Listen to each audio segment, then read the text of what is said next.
Hello, hello, hello. It's Sunday evening, and you're hanging out with Pardonwell Live. Don't forget to like and subscribe. You know the drill, you jabronis. Go to Pardonwell Live on everything. Go and subscribe to that. And that way you're always tuning in. You always have a good time. It is 3 sleeps till Christmas. So we're going to have a good time, set you up for the week ahead. And to do that, I have with me my co-host, Alex Rainiello. Alex, what's going on, dude? You excited for Christmas? What's up, jabronis? Back on the air. Happy to see y'all. Yeah, dude, getting excited. This is our last little lowdown before Santa drops his fat ass on my roof. So happy to be That's here. right. Hopefully you have insurance because I hear he rips off shingles every once in a while. That's Yeah, like he rips the copper plating off your house too. yeah, If you live in right. just deer crap all over your roof. Doesn't wash off with the pressure washer.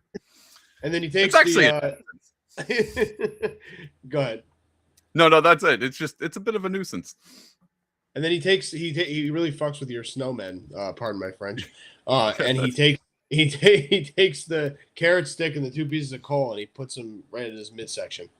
I didn't know Santa swung. We're 5-year-olds. These are different. It's called the North Pole for a reason. He takes pride in that.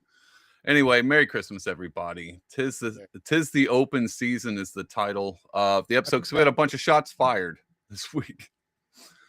Now, when I say No shots fired, yeah, no pun intended. I actually felt bad just now because I was like, some of these shots hit some people. They were legit shots, and it's a sad day for America. People getting clipped all the time, and then we have Amfest where shots were fired there verbal shots were fired. Not very good ones, but we'll talk about that moving forward. But we want to start off with the farmers' protest, dude. So I know this has been going on forever, but I didn't hear anything about it sparking up or it's still going. I'm actually excited to know that it's still happening. What do you know about this farmer? Where is it? Yeah, so anybody who's been kind of getting who's been privy to international news the past couple of years, there's been ongoing protests related to the EU and some of the World Economic Forum types cutting carbon emissions and levying those ridiculous massive requirements on farmers who are the most self-sustaining people on the planet. These are people that do well for themselves but still have very thin margins. We know that certain countries in Western Europe, in particular, are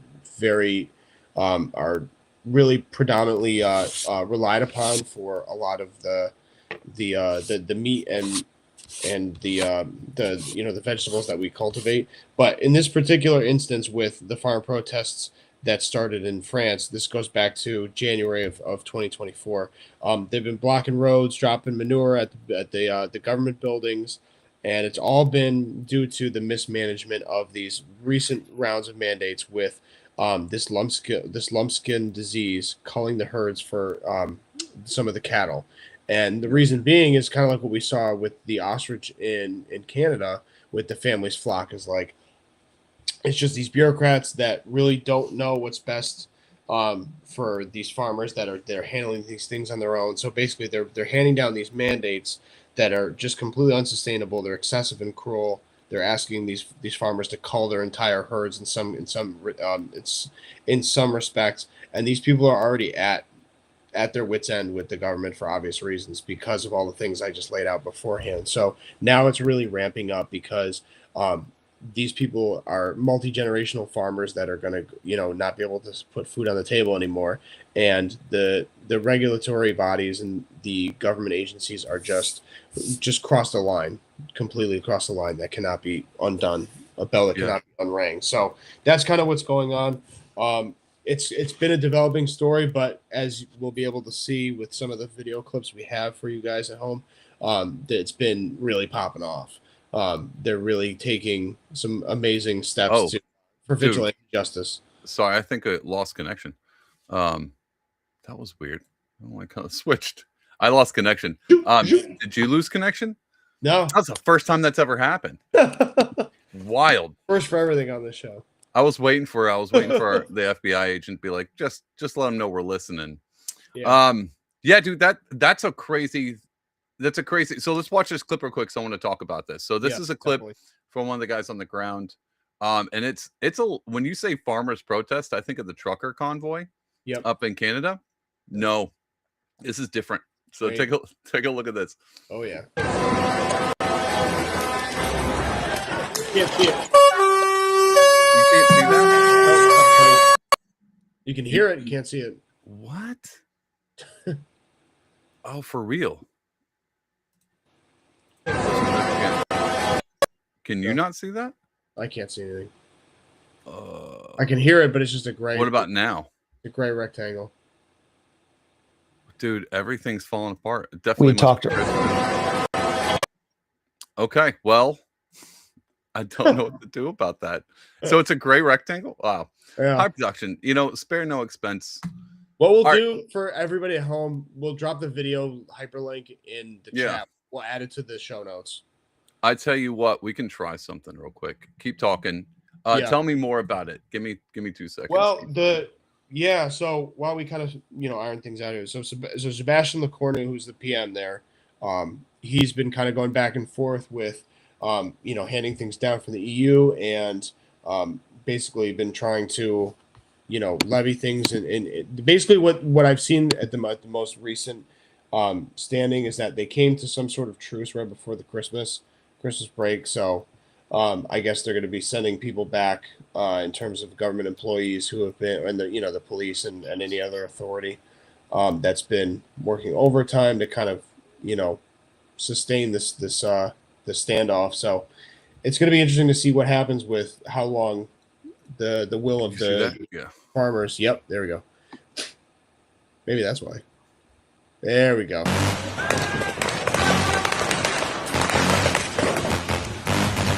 Dude, this is wild.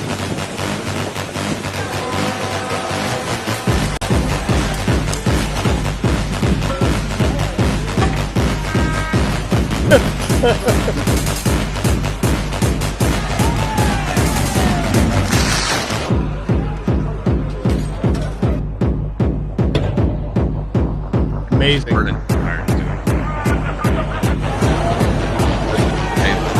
Potatoes.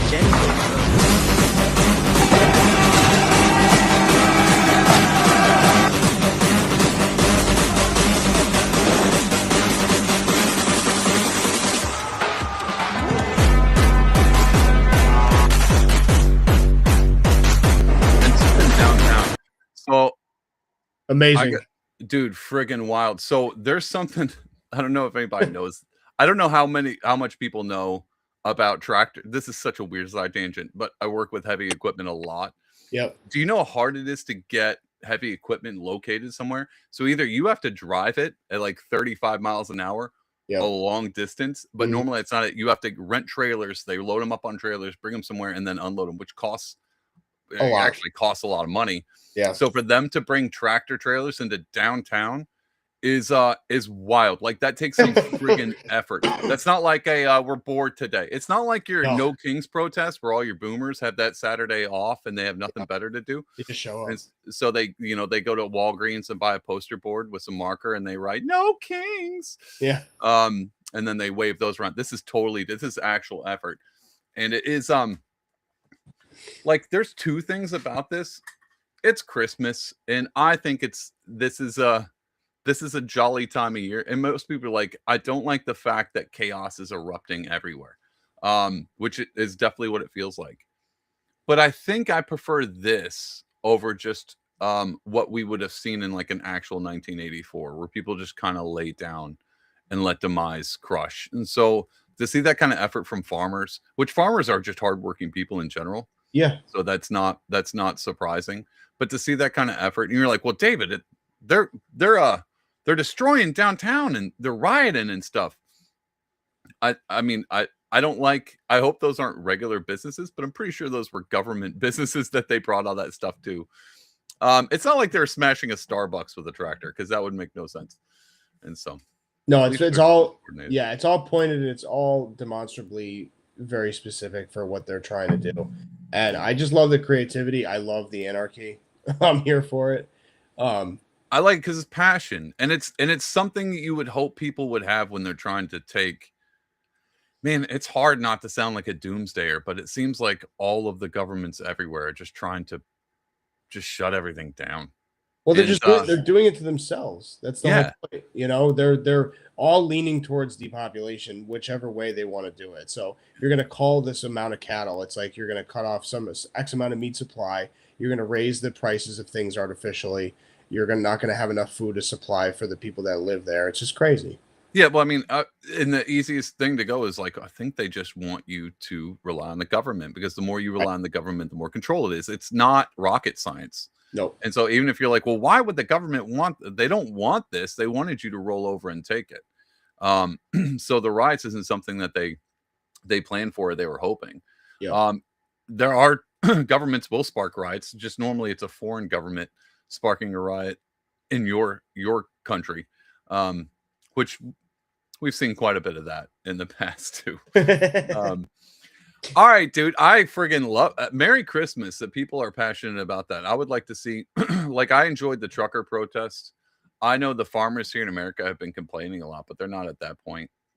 I did No. see them complain about some of Trump's tariffs and some of the mandates they're throwing down on them and how it's helping other farmers, not local ones.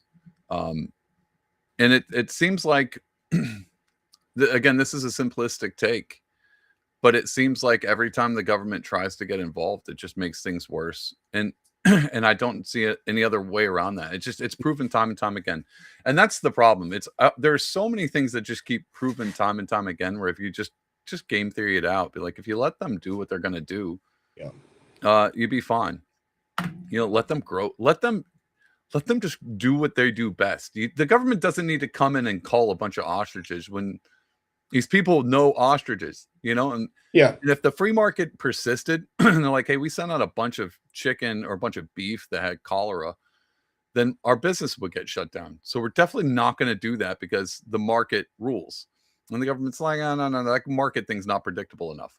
And before we move off this topic, what I would just say as parting words to table this for now is continue to expect to see things like this where this the rinse and repeat plan that they're going to run as an op is going to be problem react solution from the basis of some kind of disease, enter disease here. Yeah. Right now, I can't remember who the news outlet was, but they did detail the fact that I think Bill Gates has like 10 patents out for already pre-made vaccinations or inoculations against diseases that don't even exist yet. Yeah. Don't even exist yet. So the reason is because they're going to use biowarfare, they're going to use gene therapies, they're going to use all these different experimental diseases, things that they can contrive and whip up in laboratories, as I saw with COVID as being the test run for this. Yeah. So they can export it and have an easy, scalable way to lock people down and render people defenseless and get rich in the process of it. And get rich in the process. That's the issue, especially because it's holidays, so people are going to be sitting around dinner tables as they did in Thanksgiving for Christmas. So just remember this. Almost every topic politically that can come up, you can always point to COVID. It was the mask off moment of everything. You're like, well, the government wouldn't do that, but they did. You're like, but pharmaceuticals wouldn't do, but they did. And we watched it all happen. Not just like, you didn't even have to do hardcore research. Safe and effective just dropped. We don't even know where Fauci is anymore. He's probably on an island. Well, he's hiding for a reason because he'd be murdered if someone saw him in public.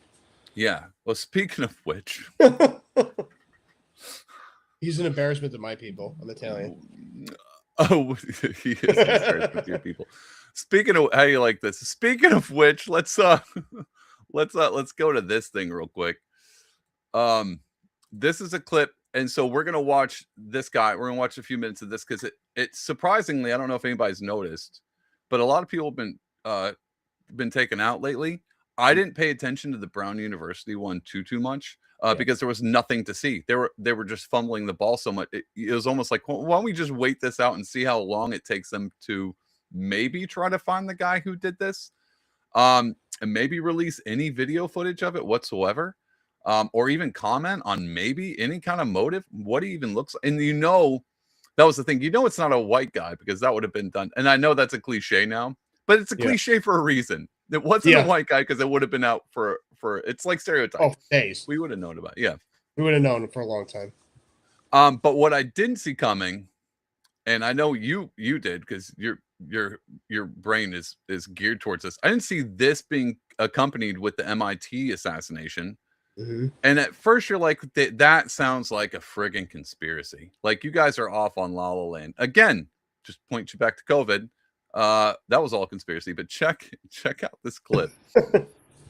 Led us to today's search of the storage locker in New Hampshire. This is what we learned during this multi-jurisdictional investigation. Neves Valente studied at Brown University in Providence, Rhode Island on an F1 visa around 2000 to 2021. He eventually obtained legal permanent resident status. Previously, he attended the same academic program as the MIT professor Nuno Loureiro in Portugal between 1995 and 2000. Although Neves Valente appeared to reside in Florida, between November 26th and November 30th of this year, he rented a hotel room in Boston. On December 1st, he rented a gray Nissan Sentra with Florida plates from a car rental agency in Boston.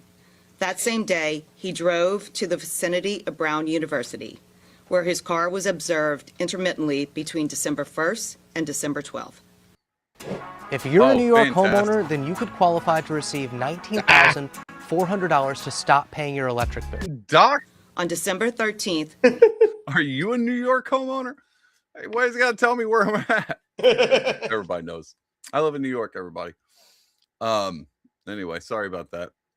I could pay for YouTube, but what would be the fun in that one? Neves Valente entered an auditorium on Brown University's campus during a study session and began shooting at students, killing Ella Cook and Mohammed Aziz Umarzokov, and injuring 9 others. All right, so I want to pause it right there real quick. So for the longest time, we didn't know anything about this. Now this was like, I think 2 days ago they came out with this. So they know who did the shooting now. Yep.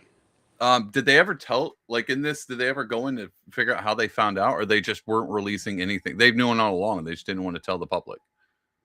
Well, that's their tinfoil hat going off, being triggered. I think that, I think what happened was if we're going back to the Brown shooting, which occurred last week, and we're bringing it all the way up to the present with the MIT shooting on Friday. I think in between that time, I think that the Brown University the leadership all the way up to the president, who makes $3 million a year, to look the other way and not know shit. I think that they were embarrassed with their incompetence, but they were also scrambling to cover up their shortcomings in the situation. So I think during that time, they were trying to pick up the pieces. I think they probably had ample evidence to be able to help the investigation move a little further, a little faster in finding Neves. But I think ultimately what led to the killing of the MIT professor was just the 2 local jurisdictions getting to him and finding him up in Salem, New Hampshire. So eventually, like, as people at home, if you pull this clip at home, the Fox News alert, and there's other. No, we can keep watching it. I just wanted to stop and that's it. Let's give it another minute and a half. Yeah, let's keep going. Between December 13th and December 14th, Neves Valente returned to Massachusetts. On December 15th, he murdered MIT professor Nuno Loureiro at Loureiro's home in Brookline, Massachusetts. At some point while he was in Massachusetts, he switched the plates on the Nissan Sentra to an unregistered plate out of Maine. Immediately following Professor Loureiro's murder, Neves Valente drove to a storage facility in Salem, New Hampshire, where he had rented a storage unit in November of this year. Since the December 13th shootings at Brown and the December 15th shooting in Brookline, state, local, and federal law enforcement officials have been working hand in hand around the clock to identify the shooter and prevent him from inflicting further harm. I have said this before and will continue to believe when law enforcement agencies work together, crimes are solved and the public is protected. Crimes are solved, but not prevented, because I'm sure they knew who this guy was beforehand. We're like, hey, we could arrest him, but FBI says we should hold off for another few days. Well, it's amazing that they've been able to detail this backstory in 48 hours. I know. He had this, they were in the same program together. They both studied in Portugal. They had, a few years difference in age, but they were from, the same program here in the States as well. That's just, yeah, it's fascinating that they can come to that conclusion so quickly. So did they ever say a motive in this entire thing, or there's That's still the last thing to be desired. I mean, last thing to be found out. There's a few there's a few different things. Check this out. This is a tweet I found. It says Nuno Laurent, this is the MIT professor, was assassinated yesterday. He was a professor and director at MIT Plasma Science and Fusion Center. He's 47 years old, studied nuclear fusion energy source from the sun, starts 10 years at MIT. His award-winning work focused on creating virtually limitless clean energy source on Earth, one that doesn't produce carbon and radioactive waste, usually blah, blah, blah. His research is essential to the threat of companies of energy sector, fossil fuels, wind, solar, etc. Nuno was vital in the development of fusion nuclear power plants. Without him, the path ahead is less clear. His death is a setback in the entire field. Makes you wonder, dude. Makes you friggin' wonder. So I guess, and again, just go back to COVID. What would they do? Who would do something like this? Well, the motive seems fairly clear. Now I know on Twitter, this is another thing where you're like, it's always a psyop. I know on Twitter, the first thing to pop up was race relations and religious motives. Like he's a Muslim, and this person was a Jew, and then I had people saying this Nuno guy. It was like he was a Jewish professor, and people were like, no, he was Portuguese and a Catholic. Yeah. And they were really going after that part. Yeah, dude, friggin' wild. It's just amazing the common denominator. By the way, just before I jump into my point, I wanted to let you know that everything's frozen on my side. I was about to say, dude, you're frozen. Yep. Don't know what's going on. We got the tonight. Dude, we do. We're touching on something real sensitive here. Let me try this real quick. I'm gonna kick him off, and then we'll bring him back in. Still looks like you're frozen. Strange. Do you want to leave and come back? Yeah, you're still frozen. Go and leave and come back in, and then we'll bring you back. Yeah, let me do that. Merry Christmas, everybody. I knew you were expecting what? You guys going to talk about the new Doomsday trailer that came out? And I did watch it. Wasn't sure if it was real or not. Had to check with AI.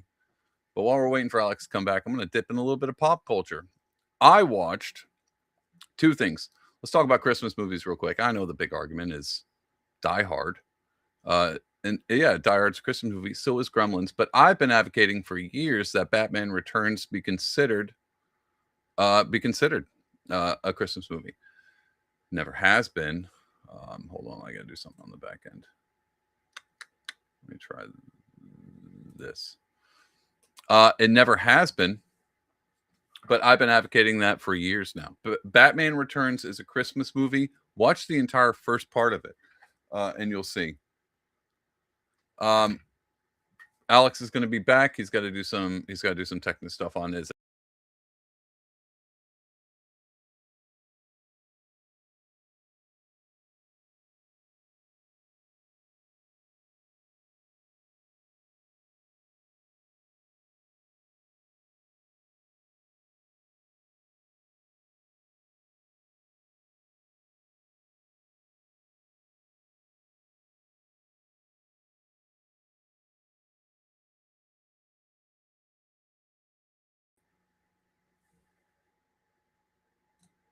Okay, I think we're back.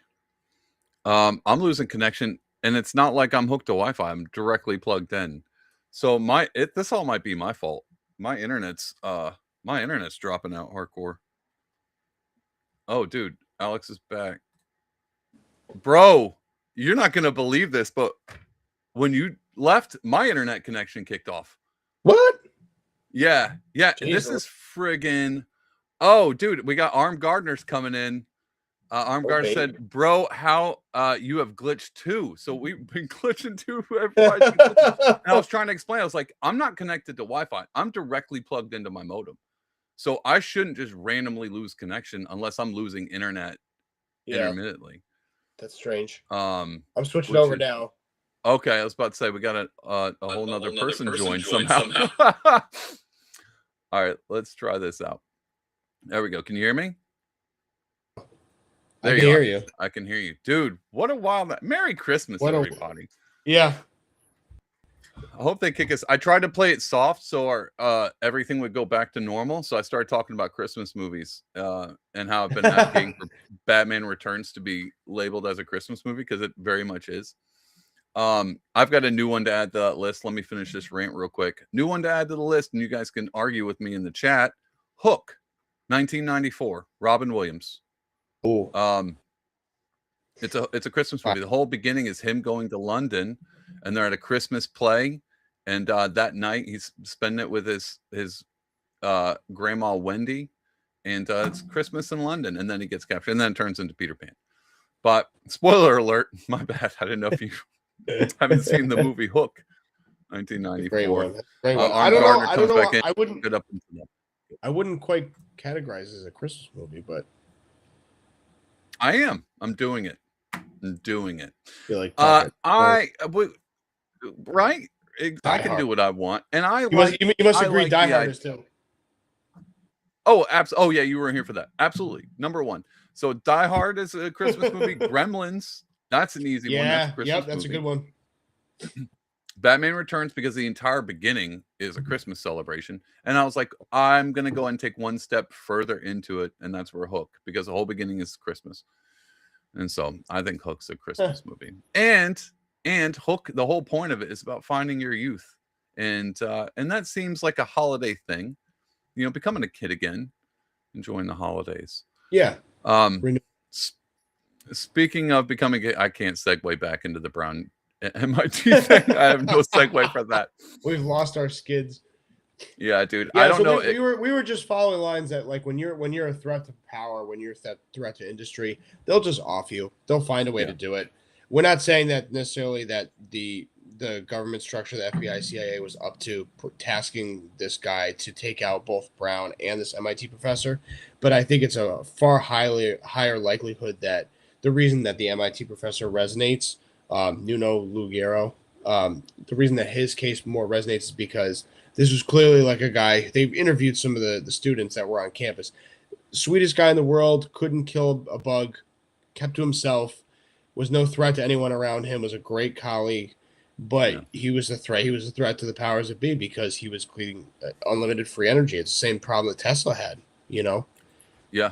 And I shared something on Facebook, I believe it was. It was making the rounds. It looks legit. It doesn't look like a deep fake or anything. I just want to read it briefly for people because there's something brewing similarly in Canada right now with undercutting some of the dialysis industry. 17-year-old Canadian student Anya Pulgarian turned a high school assignment into a potential medical breakthrough by creating a low-cost dialysis machine. Motivated by the arduous treatment schedule dialysis patients face, she designed a built and working prototype using entirely recycled and expensive parts. Total cost of her machine was just under $500, a dramatic reduction compared to the commercial standard, which is around $30,000. Her prototype performed exceptionally well in testing and shows potential to significantly shorten treatment times for hours down to mere minutes. Anya's innovative work has gained global attention, demonstrating how one student's creativity, blah, blah, blah, blah. But another case of exactly what we're talking about. It's like protect this girl's life at all costs. Yeah. But especially with the medical industry, you do not fuck with pharma. No, dude, especially in Canada, they're like, no, we prefer killing people off. How are we going to solve climate change? I hate the fact that all of these things are connected to, and that's the problem. Yeah. It's because once you start to poke and you start to pull nits out of like, well, let's talk about the energy sector. You end up finding yourself in the medical sector, and you end up finding yourself in the national security sector, and then and lo and behold, now it's a what is the phrase? Weaving spiders come not here, or something like that, from Bohemian Grove. It's the Bohemian Grove, I think, is that phrase. Yes, I know exactly what you're talking about. That clip where all these nets are connected, and it's, dude, I'm finding myself, not that I hate conspiracy theories, but I'm finding myself to feel like everything, and what we talked about, controlled chaos, where everything is starting to feel like a conspiracy theory, but it's all the conspiracies are true, and it's making things. Like we're about to go into the Amfest thing, which is just riddled with like who killed Charlie, who believes what. Everything you touch, everything you look at looks like it was some kind of Illuminati, conspiracy, aliens, Central AI Atlas. Yeah, everybody's got a hand in something, and no truth is not even relevant anymore because how do you even find it? How do you even find out what is true? Yep. And once you start to look, like I said, you pull the knit, it's like staring into the abyss, and eventually it just stares back, and you're just like, I can't. I'm turning into Kurt Metzger. I think everything's ran by satanic pedophiles and the cabals of like some weird lizard like people. Richard Grove with his giant freaking net webbing of everything connected. Yeah, and I'm Charlie Day now. I got Yarn and Pepe Sylvia all over the place, and it's freaking shout out nuts. to Richard Grove with Grand Theft World, by the way. That's an amazing project he's on. Okay, cool. Major shout out. Very cool. Speaking of conspiracies, man, Amfest is kicking off this week. Yeah, baby. And it almost was I didn't predict this. I couldn't have predicted this. I was a little shocked to see that they were bringing so many different people with so many different views in just to bicker and argue. Have you seen anything from Amfest? Just the one Ben Shapiro clip. Good. Let's we're gonna watch that in a minute. Yeah, actually, let's go straight to that. So Ben Shapiro was one of the first guests, which I thought was weird. Not that they had him, but that they put him to kick the event off. Get the whiny one out of the way. Yeah, let's this is absolutely crazy. This is absolutely ridiculous. He is, dude, he's so insufferable. Hold on. It's amazing that he's still even in the picture 8 years later, you know. I can't wrap my head around. I'll tell you about the friggin' tweets I've been seeing from this. He's gonna get their kicked in. Oh, dude, bad. All right, here we go. Coalitions. It's the job of those of us who try to shape public opinion to hold politicians to account and to hold them accountable to our values. We must not let fear of audience deter us from telling the truth. We must not let fear of other hosts deter us from telling the truth. So, for example, if Candace Owens decides to spend every day since the murder of Charlie Kirk. Do you hear the uproar? Oh, yeah. Immediately divided the whole room. Instant. This is the first day. The first day. We know who's Meg and who's MAGA. Easy.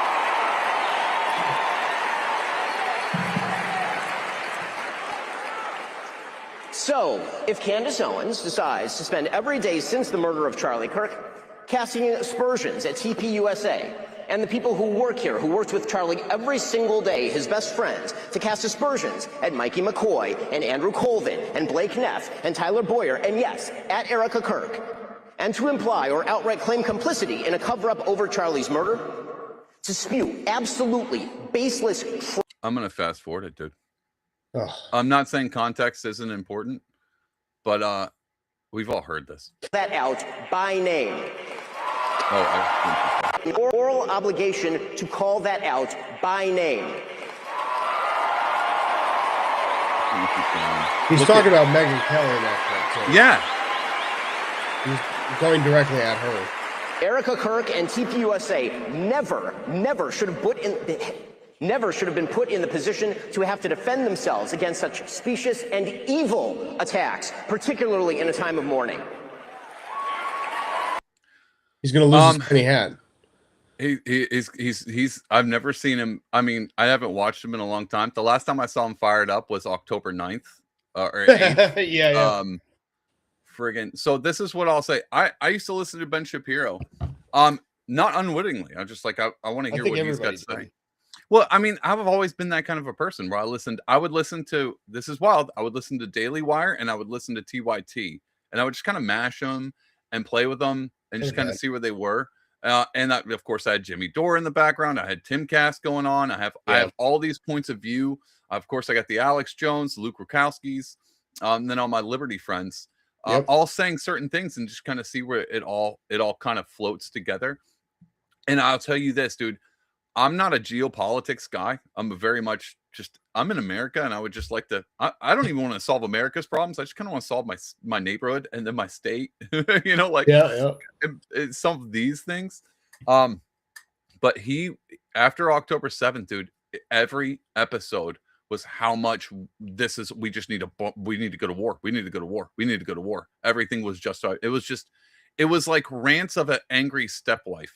Or like an angry of like just a nagging woman is what it sounds. And I sound bad about that sounds hurtful to women, But it's a bit of both, hurtful to men and women. And I couldn't handle it anymore. I was like, yeah, I can't listen to him anymore. Not only am I not concerned with Israel's wars with the people around them, I don't need to hear about it every day. And I don't. It got to the point where it was just your emotion. Facts don't care about feelings, dude. It was nothing but emotion. Anyway. Yeah, feelings don't care about your facts. That's the problem. I'm done ranting. Oh, let's finish this off because I think it goes into a little bit more.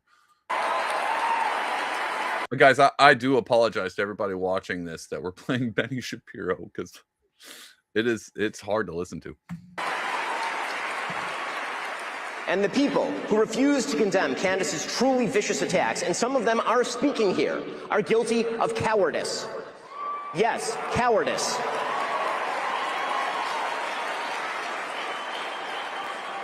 Actually, I want to end it there. Here's my favorite part about the cowardice thing. If you're speaking, I'm assuming Benny Shapiro thinks he's in the majority of this entire situation because He thinks he is. He thinks he is. So for you to not fall in line with the majority, that's cowardice to Benny. Old Benny Shapiro thinks that if you're going to stand out and be in the minority of this opinion and speak up on those things, be like, maybe we should ask questions. I know I might sound a little crazy, but some of these facts, quote unquote, that are coming out seem kind of odd. That's the cowardice move. I don't know if you knew that, Alex. You're a coward. You're a coward if you're saying the thing that the majority disagrees with. Yeah, if I question the dominant narrative and the powers that be, and keep digging for things as Charlie seemed to be doing before he was assassinated, that makes me the coward. It's wild. It's wild that, and this is so. I watched Twitter and I watched multiple different things, like even Patrick Bet-David. I listened to him too. Patrick Bet-Value. Bet Value. He put out a poll, and he's an interesting character because he had Nick Fuentes on. He's obviously had Dave Smith. A lot of different. He likes to hear a bunch of different voices, but he was pretty much, I'm pretty sure, on the narrative theme. And like, this is what he interviewed Netanyahu. Yeah, exactly. And he put a poll out of like, whose side are you on, TPUSA or Candace? And Candace is overwhelmingly right. And you have to assume like this is his audience, the majority of it. And Candace pulled it out on that poll. So to be honest, I don't know where it seems like this entire divide, the Israel, the America divide, this whole thing is it seems like at least in the right wing it's split 50-50. And so what you got? No, I didn't mean to cut you off. No, that was it. That's all I had. It just seems like I mean, I just meant to say that there's multiple wars evolving. So we had the MAGA and MAGA, breakup that's continuing to unfold. But now we're starting to have the investigatory side, the Candace side to things, amongst others. There's other people in that camp. But then you're starting to have kind of the dominant narrative people side, which are more of like the legacy types. So the legacy types that kind of ride the fence, don't rock the boat. I would put like PBD in that. I would put Matt Walsh in that. Yeah. But on the other side, I would put, Candace and Tucker and Fuentes and Dave Smith and Clint Russell. And you could put, and then what you would do is, to counterbalance that, you would put Ben kind of in that legacy side because there are clearly archetypes that were built into this podcast secondary new media landscape that were not plants, but you clearly knew after a little time established that they were clearly propped up and preferred by the algos. And they kind of were just kind of set in stone as kind of the legacy guys until proven otherwise. And then you had people come along kind of either by nature of challenging them or people that were directly calling them out that you started to see a little bit of bifurcation out in the public. But now it's really on full display because of a catalyzing moment like this with Charlie Kirk. Yeah, I mean, but it's also Charlie Kirk was a catalyzing moment over and over. I mean, the October 7th, I remember doing live streams and I was saying like, hey, this October 7th thing is not a split. It's not just a right wing split. It's a left wing split too. It's a split all over the place. Like it drew a line. Yep. And for I have a partial affinity to people like Matt Walsh and Patrick Bet-David, and that kind of in between. And the reason I have that is because they're not.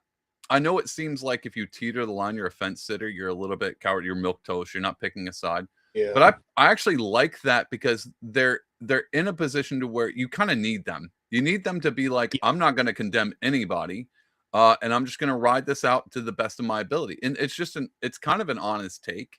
And to be honest, it doesn't get you any views. You don't grow audiences by riding fences. Trust me, I know personally. Yeah. You don't really grow them because you're being nuanced in most situations. And that never gets you anywhere. And this is to be honest, I'm surprised that Dave Smith is getting big. Clint Russell's blowing up now too. Massive. Like these things are getting, and I'm a little surprised because they are a bit of a not fence. They're just nuanced in most of their takes. And you normally don't see that growth when you have a nuanced take. Like I knew this early on doing podcasting, that the more I picked a side, the bigger my audience would get. I mean, that's relative to how big it is. But I noticed like that pulls more, you pull more, you get more attention. Sure. And the further on one side you go, the more attention you get because you're a firebrand now. So that Matt Walsh middle line and the Patrick, but David doesn't do them any favors. So to me, it seems like it's an honest take on their end. I don't. Well, and that's why with PBD's environment, with Valuetainment, he surrounds himself with Vinny, who's a firebrand. You know what I mean, and Cuomo on occasion, who's a firebrand for the other side. That he purposely does that to strategize. So he knows what he's doing. He's a very smart, talented marketer. He's obviously a sales genius. So he's built that brand. I do wonder though what the market value is for people like that moving forward with this divide continuing to split, because I think there's just going to become a fracturing point where people are not going to be called to the mat to necessarily be condemned, but I think that there's just not going to be a marketplace for the people who continue to fence it.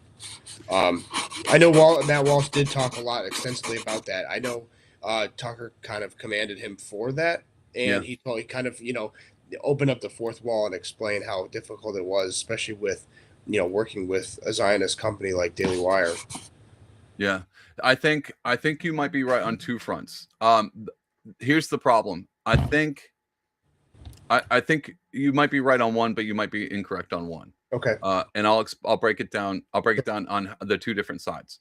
The more, if you fence it, you have a little bit more balanced of a way of looking at things. When you start to teeter to one side, you have the temptation to go further into it because it pays off, because you may lose audience followers, but you're gaining stronger ones, and you'll notice negative reinforcement.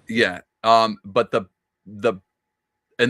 problem with what you're right about, the problem with the fence sitting is there's this old saying, and I think it's a ministry saying, it's church saying that and I'll do this. I think this works in politics too.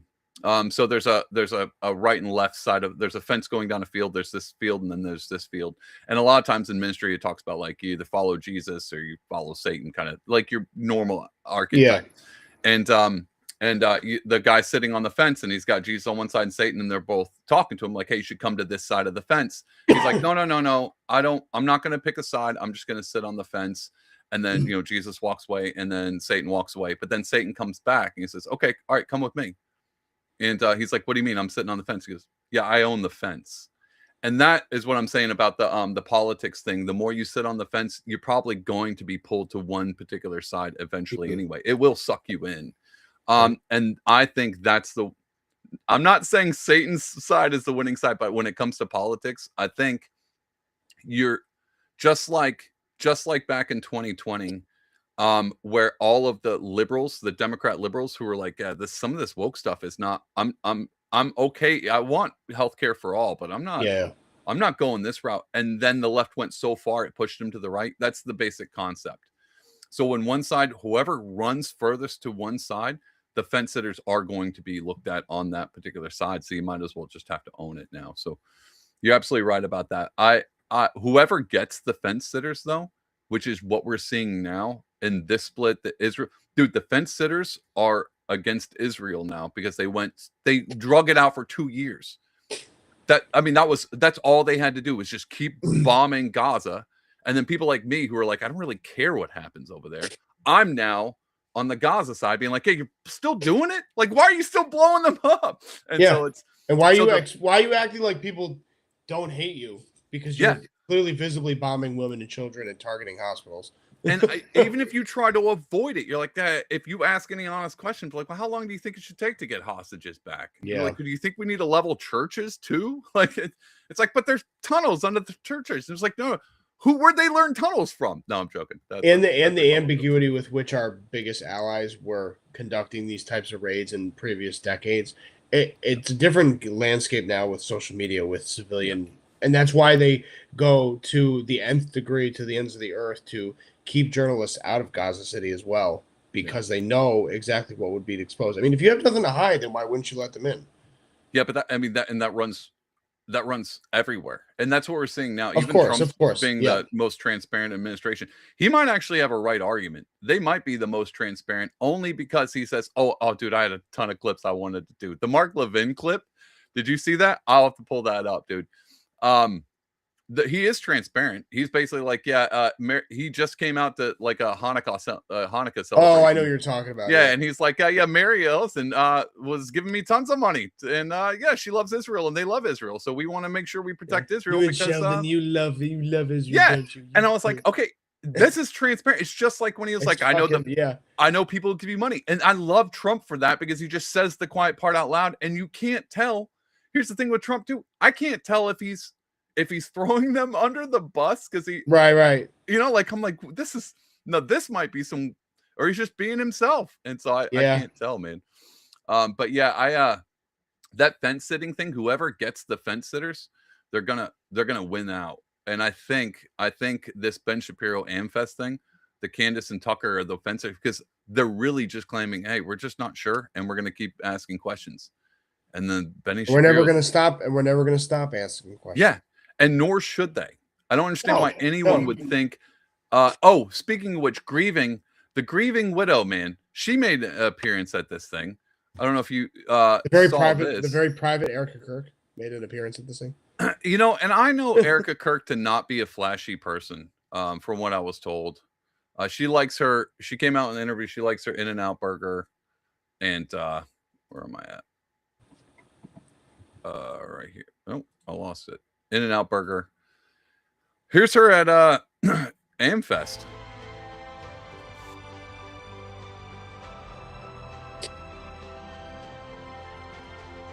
She looks like a country music singer. It's the fucking prototype, dude. It's either CMT Awards or Fox News. She's like Dolly Parton Jr. I'm gonna be honest. If I was TPSA, I was like, yeah, why not? Why not? Let's go with it. Let's just roll with it. Gold sequence, fireworks. This is what Charlie would have wanted anyway. And it's just like, to hell with it. To hell with it. If you're gonna go hard and see what happens. I don't know what else to say about it, man. It was kudos to her because she's still technically the CEO. To still bring Megyn Kelly and Carlson to this debate was pretty ballsy. I wanted to play this and get your thoughts on this one. And I pulled this. I had a bunch of clips, but this one particularly, I wanted to get your thoughts because we were just talking about this stuff. And another Fed.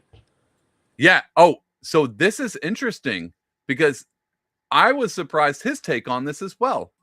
So I'm not sure if Sobek picked up on where the current was moving, and as a good Fed, you would. But check this out. Of course they do a handoff, because why not? But Megan, one of the things that's come up in the wake of all of this, and people have said there's so much division in the movement, and is there divisiveness? Are there two sides? Are there fractures coming up? There's division, and Charlie was that uniter. So I'll just ask you the question as interviewing here today. Do you think that there has been an inseparable rift in the conservative movement that we've seen since the death of Charlie? I mean, there's a rift, but it was starting even before we lost Charlie, and it revolves around Israel. There just is. It's gotten worse without him. He was helping us navigate it. And this is another area in which I miss him so much because I feel like Charlie and I were completely in lockstep on this. And you guys may have seen the episode that we put out, what we re-released of Charlie and yours truly talking about Israel weeks before he died. So I'm stopping it there because what I keep seeing online is everyone pointing out who's talking about Israel and who's not, and all of that. And she just said the part out loud. It's like, no one, I don't want to talk about it, but now you can't. You can't Right. because the truth is, this was the beginning split. It was that the Israel thing started to really shift the left. And it's not because the right wing was filled with a bunch of anti-war libertarians. It really wasn't.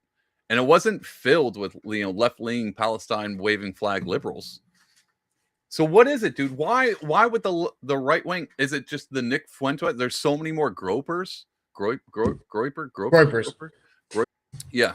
What's the like? I don't understand where this is coming from. Or is all the right wing, they're just so populist they're turning into libertarians? Is that what's happening here? Like what are you asking? Like, what's the attribution to what? What do you? Because I mean, right wing, Trump comes in. Trump has done nothing to steer people away from supporting Israel.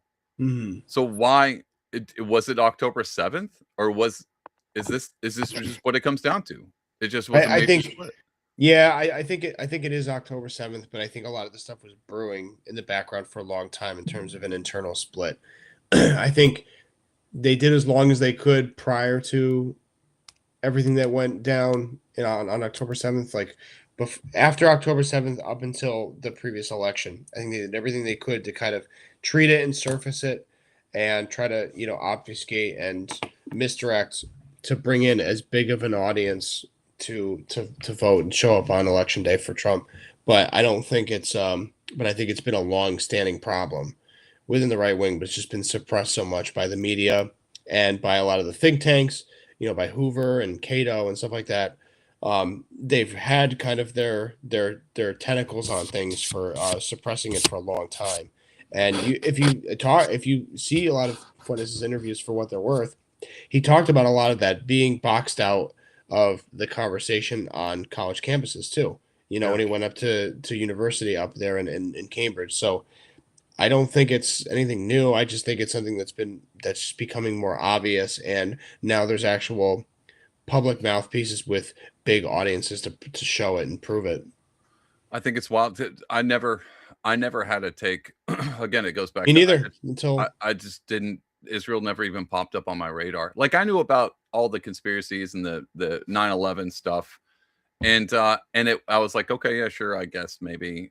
I watched Loose Change, and I like conspiracies, but it wasn't until 2020 where I was like, oh, maybe I should have paid attention, because it's that you better start believing in ghost stories because you're in one. Like, it's that thing, and you're like, wow. And it makes me wonder if 2020 was. You realize that all the conspiracies on your when people say Israel derangement syndrome, the one thing that I ever hear is COVID blamed on Israel. That's the one big thing that no one ever does. And so it makes me wonder if they're like, oh, we can, we have other enemies that we can point to, so let's just do whatever we want. Yeah. And prior to the gateway. Prior to 2020, and maybe even earlier, I think that people were very reluctant or hesitant to even consider Israel being a cause or an effect of things on a global stage. But now it's like you're just waiting for the next shoe to drop. It's like, oh, it's them again, right? It's them again. It's bad, dude. It's amazing how much the window has shifted, though. Yeah, that's what I'm saying. Like, I don't understand. If it goes back, I wouldn't have said 2 years ago, or when was that? October. I wouldn't have said before October 7th. If you're like, hey, there's a right-wing populist named Trump. People love Trump. You libertarians are on the Trump train. You got Democrats falling on the Trump train. Yep. If you were to poll them how they feel about Israel, it'd been like, yeah, there's a conspiracy that they did 9/11, and that AIPAC is they're giving money to politicians, but really we're not focused on that. We're worried about the Democrats stealing elections. And now the only topic, even they just brought up the giant split in the right wing, is not whether Democrats are stealing elections, because they're irrelevant now. And now it's only, you couldn't do a podcast without bringing up Israel now, even if you wanted to. There's other things to talk about. And even the Brown University thing, like the Allah Akbar, did he shout that out? Was Nuno, was he a Jewish guy? And now You know, like it's Yeah. inescapable. You can't do anything without it. Well, and you could tell even by the reporting too, and they were backtracking it, because something we didn't cover, just as a callback to the Brown University thing, was if you get right outside that first 3.5 minute rundown by the inspector general or whoever was reporting it to the public there, after that they open up to questions, and one of the initial questions, one of the first ones, and it was multiple different reporters trying to take a stab at it, was they were asking, what is how much information do we have today on the correlation between these two victims and what their relationship going back years and decades now to Nieves Valente. Yeah.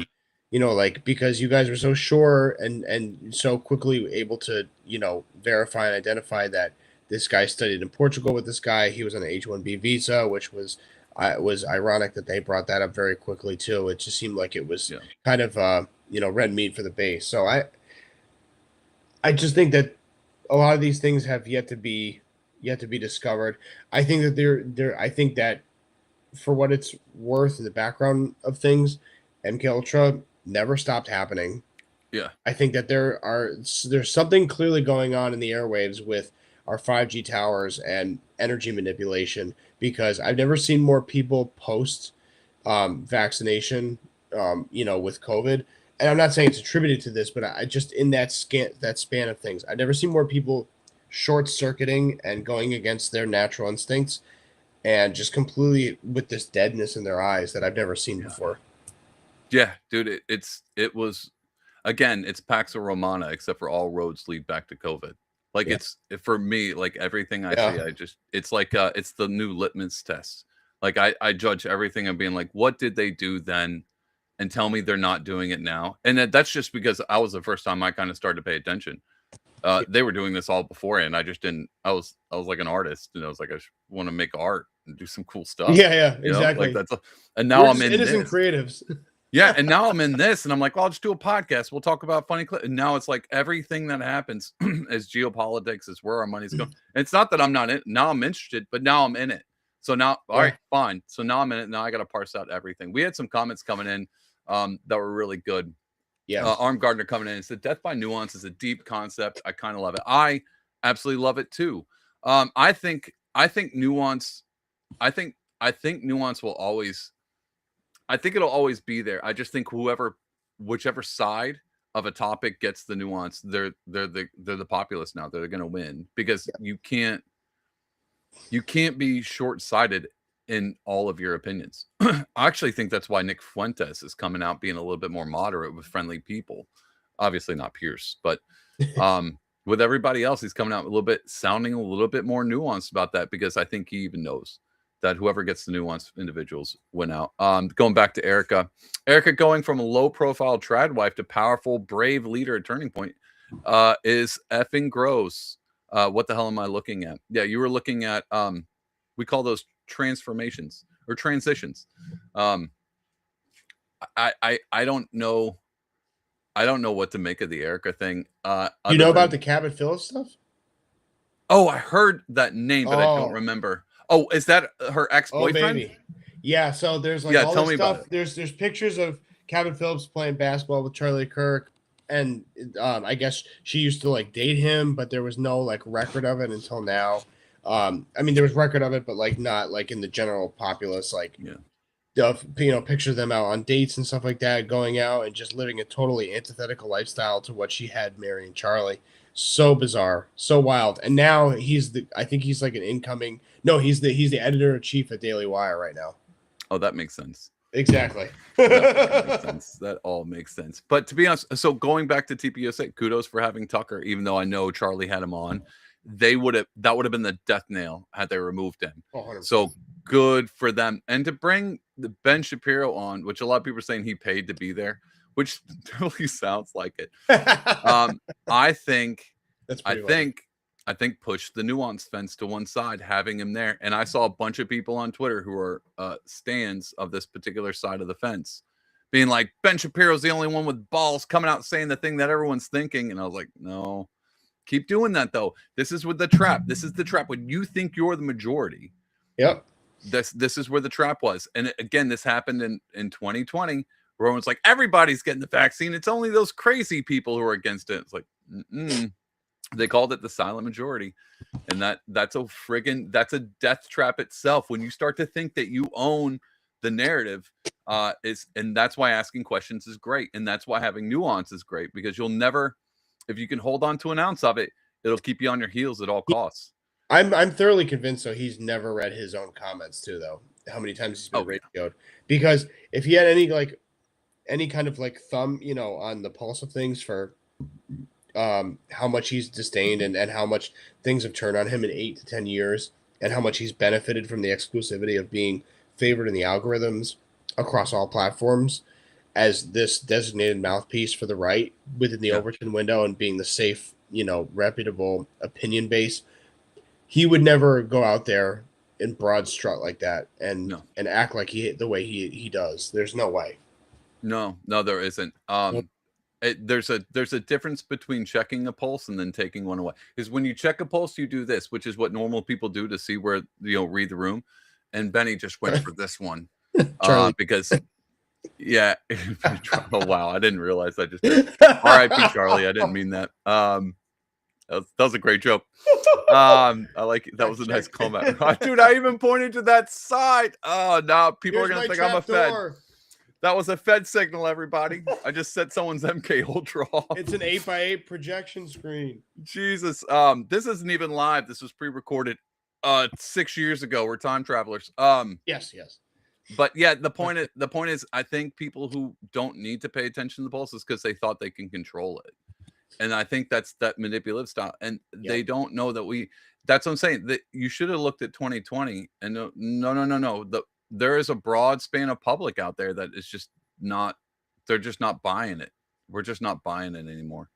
And I would love to buy the Benny Shapiro narratives, because then everything's clean cut. Trust the government, trust everything. Go back to your schlop. You can't put that toothpaste back in the tube, man. You can't. It's over now. And that's my problem. That's why I'm saying we're in it now. Like, once you take that red pill and you're out of the matrix, you can't go back into the matrix. It just doesn't work.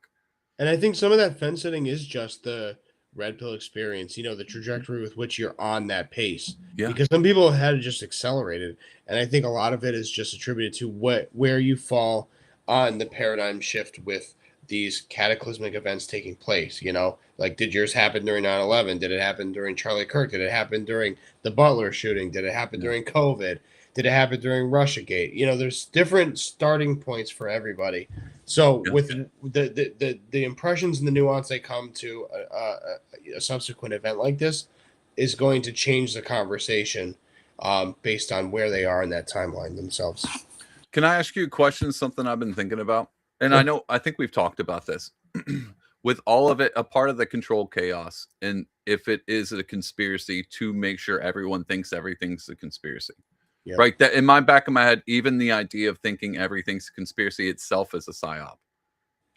And that makes me nervous, because then but I can't square that circle, because why would you, other than wanting divided peoples, like you would want this turning point, the WWE wrestling match, even if maybe Tucker's in on it, Benny's in on it, they're going to come together, and they're going to, because even I have a clip of Benny Johnson.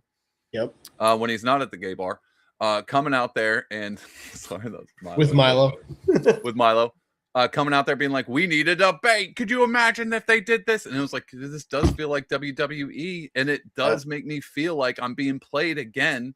Yeah. And this whole MAGA right thing is actually orchestrated by the people who are involved in it, because it's raising ratings, and there could be some 4D chess here, because all it would take is for the two influencers, the major people, the Candace, the Tuckers, the Nick Fuenteses, which I don't think they can do that with him, and the Daily Wires and the Babylon Bees, all it would take to win a midterm is for one thing to happen that brings them all together. Not even the people, just the influence together. And now, Tucker's on Daily Wire doing their shows, and then everything's set up. We did the WWE, and then it's a freaking Marvel movie. We fight in Civil War, Captain America Civil War, and then Thanos comes, and then we have to join back together to defeat Thanos.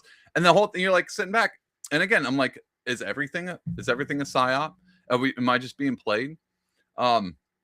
But I'm a fence sitter, so you better give me an Avengers movie now, or I'm just gonna keep asking questions. Like, is this whole TPUSA right wing infighting? Is this fake? Is this fake and gay? Well, I think some of it's staged, but I think some of the actions with which people are taking are organic. Yeah. But I just think the lens with which we view it is very staged in order to kind of contrive a narrative that we're gonna adopt with people and how we see their actions playing out. But I think it's legitimate with people who are actually, players in this, whether it's Colvett or it's,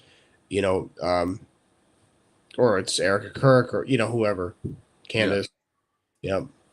I want to show this one last thing coming to the end. Check out this friggin' this is what I'm saying. Like, tell me, I want to know who approved this. Like, why would you who and this can't just be me, because I saw the internet and I was like, okay, yeah, apparently it's not as obvious to some people working at TPUSA that this was a bad move.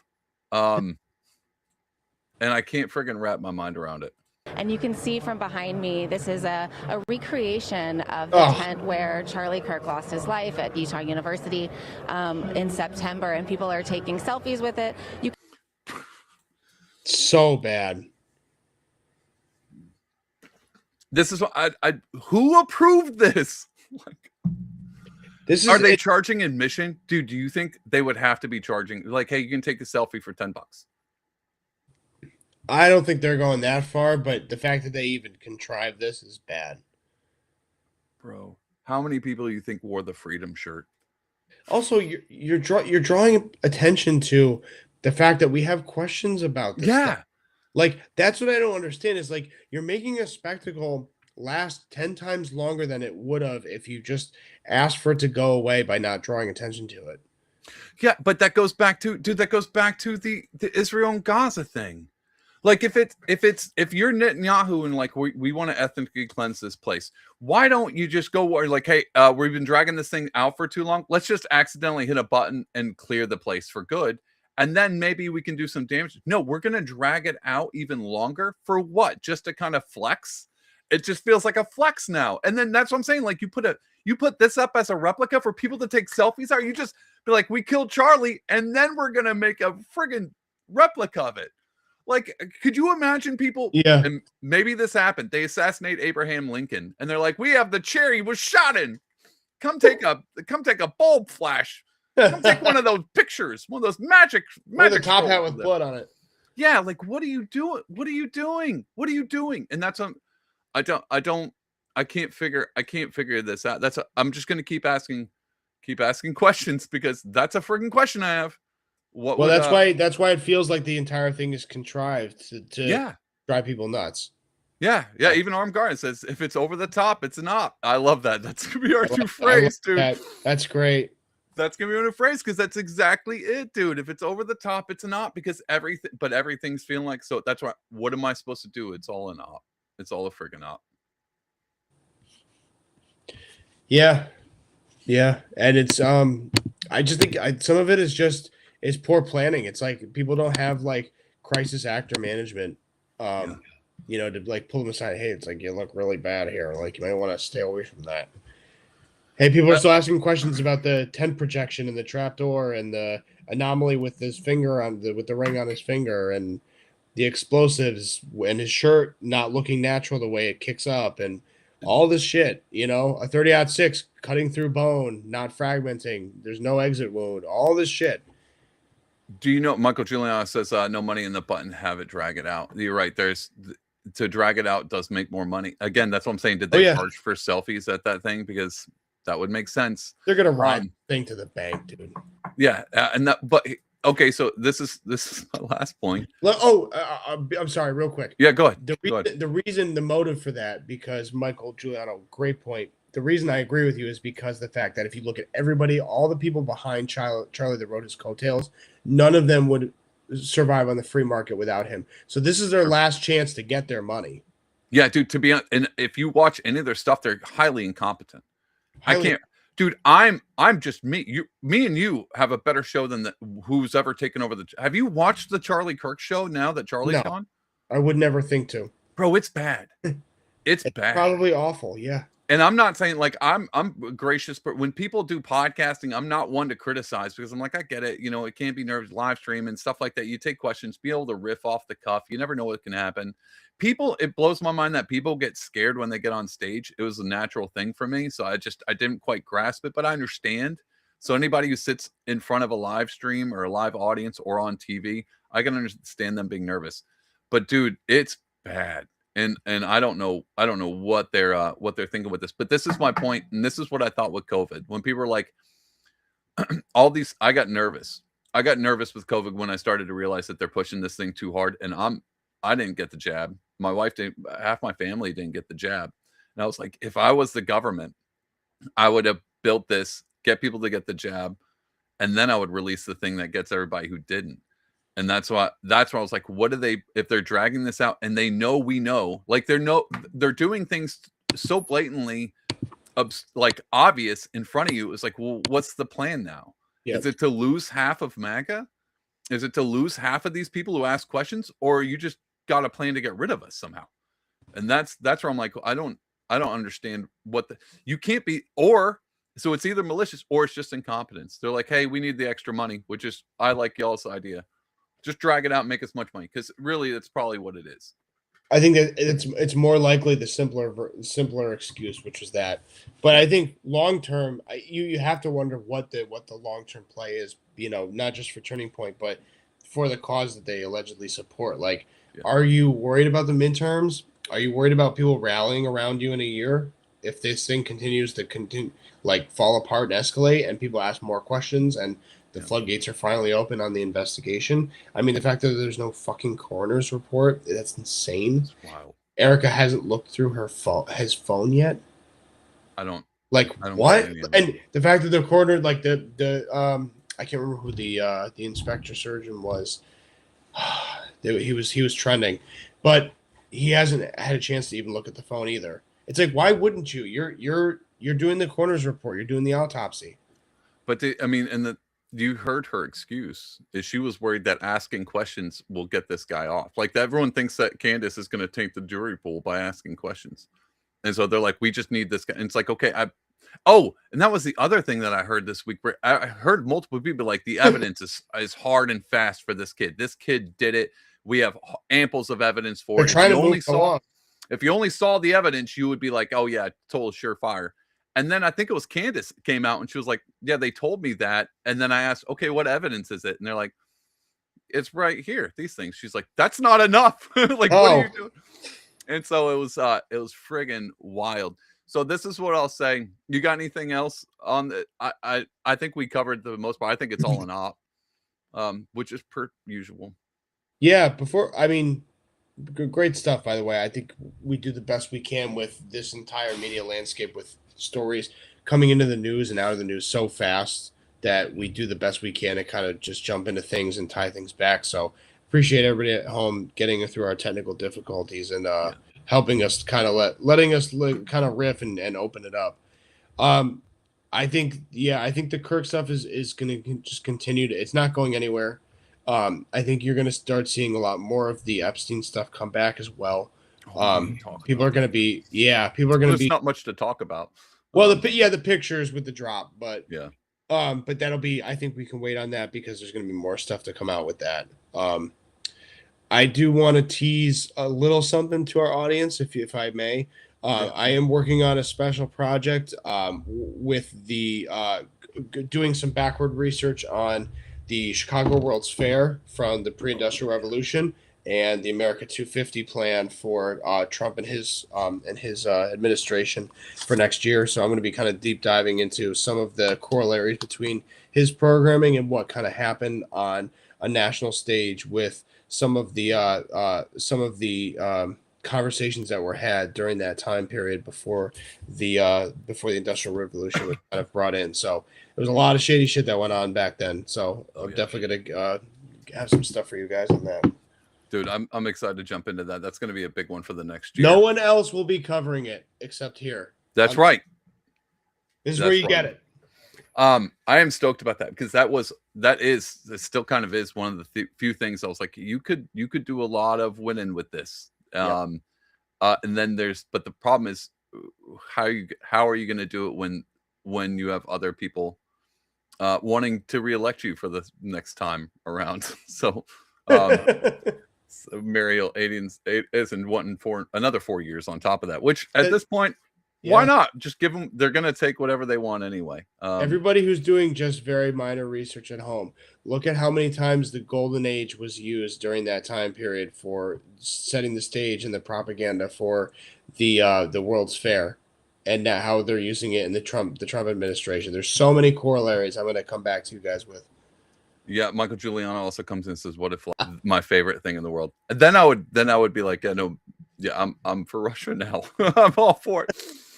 I will say this as my closing a bit. I've got a lot of stuff going on. Go to flintlockandfog.com. You can sign up. That thing, I've been dead on social media on all fronts because I've been prepped to release that coming in the next new year, and it's taking up everything, everything I have on the back end, and it's stupid stuff.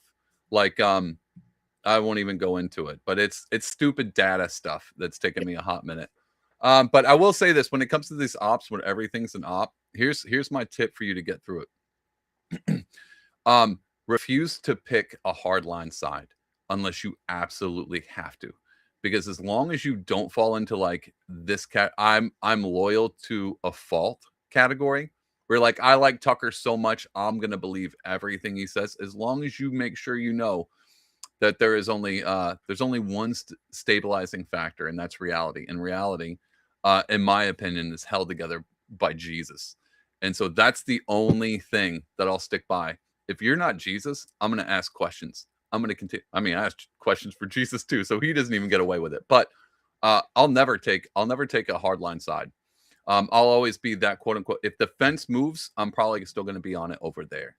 And so I think that's the best way to stay out of the psyops, man, because it makes you unpredictable, and you need to be in this day and age. You need to be unpredictable, because that's the only way you stay ahead. Only way you stay ahead, and the only way you stay on top is as long as they can't play you. That's how Trump gets away and wins, is because no one knows exactly what he's going to do, and all these people taking hardline sides. You're predictable. You're fish in a barrel now. And everyone knows what you're going to say. They all know what you're going to do. They know that keep your cards close to your chest and be unpredictable. Now stand on truth, but be unpredictable. Anyway, I'll sign that off. Oh, this will be the last one for 2025. Yes. Merry Christmas, everybody. Happy New Year. We will be back next year, and rocking and rolling. Go ahead and like and subscribe to Pardon Will Live. You're going to miss us for a little bit. Maybe I'll do a Christmas special if I get bored. I'll come out and I'll read the Christmas Carol or something. We'll talk about how stories in the chat's busy. We'll talk about how the Christmas Carol is actually a psyop itself, just to get you to never mind. I won't go into that. All right, guys. Appreciate you guys so much for tuning in and staying a part of this Pardon Will Live.